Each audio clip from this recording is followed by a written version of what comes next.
தூத்துக்குடி மாநகராட்சி பகுதிகளில் அம்மா உணவகங்கள் தொடங்கப்பட்டு 3 ஆண்டுகள் நிறைவடைந்துள்ள நிலையில் இந்த உணவகங்களில் இதுவரை லட்சக்கணக்கானோர் உணவருந்தி பயனடைந்துள்ளனர். இந்த மகத்தான திட்டத்தின் மூலம் நாள்தோறும் பசியாறும் பொதுமக்கள் முதலமைச்சர் செல்வி ஜெயலலிதாவுக்கு நெஞ்சார்ந்த நன்றியினை தெரிவித்துள்ளனர்.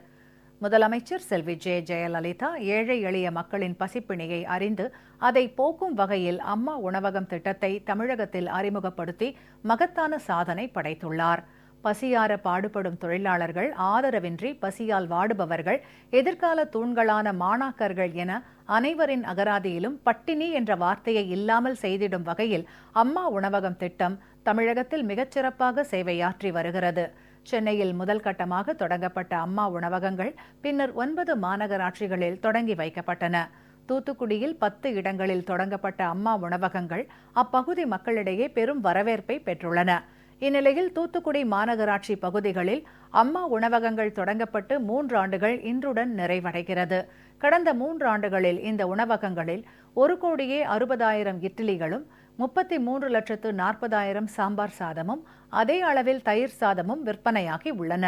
இதன் மூலம் 3,78,000 பேர் பயனடைந்துள்ளனர். ஏழை எளிய மக்களின் பசியை போக்கும் வகையில் தமிழகத்தில் செயல்படுத்தி வரும் இந்த மகத்தான திட்டத்தின் மூலம் நாள்தோறும் பசியாறும் பொதுமக்கள் முதலமைச்சர் செல்வி ஜெயலலிதாவுக்கு நெஞ்சார்ந்த நன்றியினை தெரிவித்துள்ளனர். அம்மா உணவகத்துக்கு 3 வருஷம் ஆரம்பிச்சு நடந்துகிட்டு இருக்கு. நாங்கள் எப்போ இங்கே மார்க்கெட்டுக்கு வந்தாலும் இங்கே வந்து சாப்பிட்டு போவோம். சாப்பாடு ரொம்ப டேஸ்ட்டாக நல்லா இருக்குது. இந்த உணவு அளிச்ச அம்மாவுக்கு ரொம்ப நன்றிங்க. மற்ற ஹோட்டலில் சாப்பிடும்போது அது அதிகமான தொகையாகுது, 100 ரூபா வரைக்கும் கேட்குறாங்க. ஆனால் இங்கே அம்மா உணவகத்தில் சாம்பார் சாப்பாடு 5 ரூபா, தயிர் சாதம் ஒரு 3 ரூபா தான்.